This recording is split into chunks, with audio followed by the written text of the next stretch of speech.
दुनिया भर में अपनी दादागिरी का डंका बजाने वाला अमेरिका जो है पहले तालिबान से मुंह की खा चुका है और तालिबान से हार के बाद जो है वो अपनी ताकत को दिखाने के लिए लगातार उन देशों के ऊपर नकेल कसने की कोशिश करता है। जैसे ईरान हुआ, कभी फिलिस्तीन, तब तो कभी तमाम देशों के ऊपर अपने अपने तरीके से आक्रमण करने की प्लानिंग बनाता है, जिससे उन देशों को उकसाया जा सके और उकसाने के बाद जो है उन देशों के ऊपर कार्रवाई की जा सके, जैसा कि बरसों से अमेरिका हर जगह करता हुआ नजर आता है। पहले अफगानिस्तान में तालिबान से मुंह की खाई और अब ईरान से मुंह की खानी पड़ रही है अमेरिका को, क्योंकि आज पूरी दुनिया की मीडिया में सुर्खियां बनी हुई हैं कि अमेरिका ने जो तेल के टैंकर हैं ईरान के ओमान में वो चुराने की कोशिश किए और ईरानी जियालों ने नाको चले चबा दिए अमेरिका को और अमेरिकी सैनिकों के जबड़े से अपने टैंकर को निकाल लाए। ये पूरी दुनिया में आज सुर्खियां बनी हुई हैं और पूरी दुनिया की मीडिया जो है इस पर चर्चा कर रही है और ईरान की तारीफ हो रही है। तो वहीं मेन स्ट्रीम मीडिया जो कि गोदी मीडिया है, जहां बाइडेन को अपने चाचा, दादा, अब्बा के रूप में अंधभक्त देखते हैं, तो आज वो मीडिया पूरी तरीके से खामोश है, क्योंकि अमेरिका को ईरान से एक बार फिर मुंह की खानी पड़ी है। क्योंकि ईरान पर नकेल कसने के लिए इजराइल जो है अपने तरीके से तमाम हस्तक्षेप करता रहेगा, कभी किसी तरीके से भड़काने की कोशिश करता रहेगा अमेरिका के इशारे पर। तो अब इजराइल और अमेरिका की नींदें जो हैं वो ईरान ने उड़ा रखी हैं। कैसे तेल टैंकर को चुराने की कोशिश की गई और कैसे मुंहतोड़ जवाब ईरान की तरफ से मिला है, एक बार इस पूरी रिपोर्ट पर नजर डालते हैं। आज ये खबर सारी दुनिया के मीडिया की सुर्खियों में है कि अमेरिका ने ईरानी तेल टैंकर चोरी करने की कोशिश की, लेकिन ईरान की क्रांति संरक्षक फोर्स IRGC की नौसेना ने इस कोशिश को नाकाम बना दिया। ईरान की क्रांति संरक्षक फोर्स IRGC की नौसेना ने ओमान सागर में ईरान का तेल हड़पने की अमेरिका की कोशिश को नाकाम बना दिया है।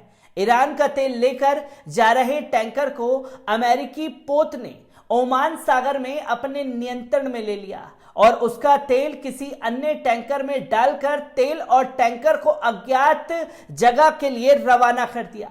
इस बीच ईरान की IRGC की नौसेना ने हेलीबर्न ऑपरेशन के जरिए उस टैंकर पर नियंत्रण कर लिया जो ईरानी तेल लेकर जा रहा था और उसे ईरान का जल क्षेत्र और रवाना कर दिया। अमेरिकी सेना ने कई हेलीकॉप्टरों और युद्धपोतों की मदद से तेल टैंकर का पीछा किया, लेकिन IRGC के जवानों ने साहसी प्रतिरोध के कारण अमेरिकी नौसेना कुछ न कर सकी।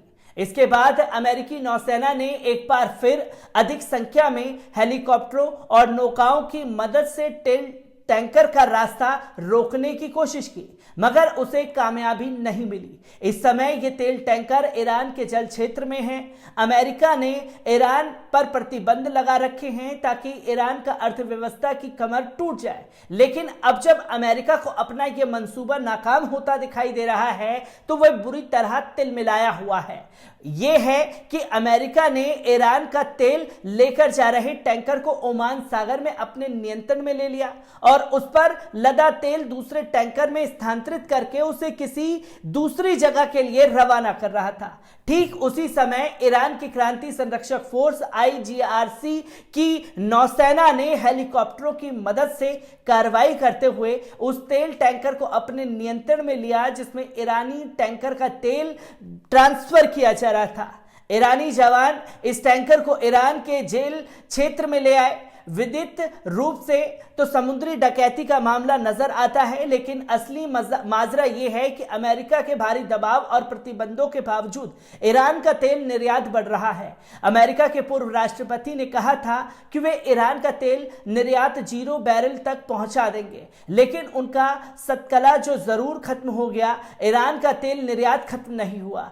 अमेरिका के वर्तमान राष्ट्रपति जो बाइडेन ने भी ईरान पर लगे प्रतिबंधों को जारी रखा है और कोशिश में है कि ईरान का तेल निर्यात बढ़ने ना पाए। लेकिन वे देख रहे हैं कि अमेरिका की पाबंदियां नाकाम हो रही हैं और भारी दबाव के बावजूद ईरान का तेल निर्यात लगातार बढ़ रहा है। इन हालात में अमेरिका की इस नई हरकत से अंदाजा लगाया जा सकता है कि अमेरिका अपनी नाकामियों को बुरी तरह से तिलमिलाया हुआ है। आंकड़ों से साफ जाहिर है कि ईरान में सैयद इब्राहिम रईसी की सरकार बनने के बाद से तेल का निर्यात बढ़ने लगा है। अब अमेरिका ने ईरान से तेल खरीदने वाले देशों पर दबाव डालने और उन्हें डराने के बजाय ईरान का तेल चुराने की कोशिश शुरू कर दी है।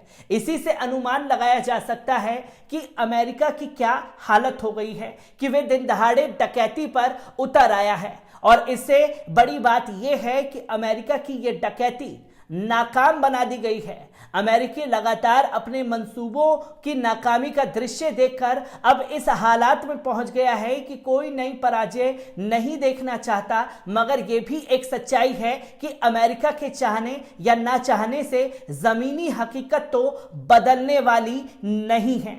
तो आप देख सकते हैं कि कैसे ईरानी जियालों ने अमेरिका नौसेना के जबड़े से अपने टैंकर को निकाला, बल्कि उन्हें पूरी तरीके से चकमा दे दिया है।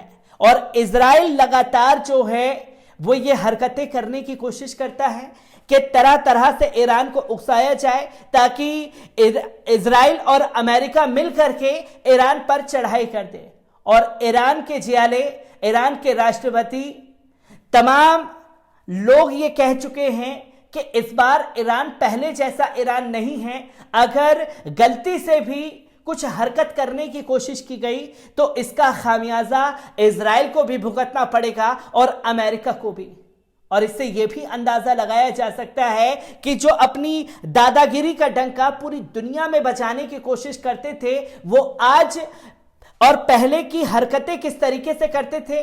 जो ईरान पर प्रतिबंध लगाया गया डोनाल्ड ट्रंप द्वारा, डोनाल्ड ट्रंप ने उसे जारी रखा और जो बाइडेन भी उसी अपनी राजनीति को आगे बढ़ा रहे हैं। डोनाल्ड ट्रंप का दौर तो जा चुका। डोनाल्ड ट्रंप तब ईरान को खत्म करने के मकसद से तमाम पैतरे बनाते आ रहे थे, तो वही जो बाइडेन भी इसी तरीके से उन देशों पर दबाव बनाने की कोशिश कर रहे थे जो देश ईरान से तेल खरीद रहा था।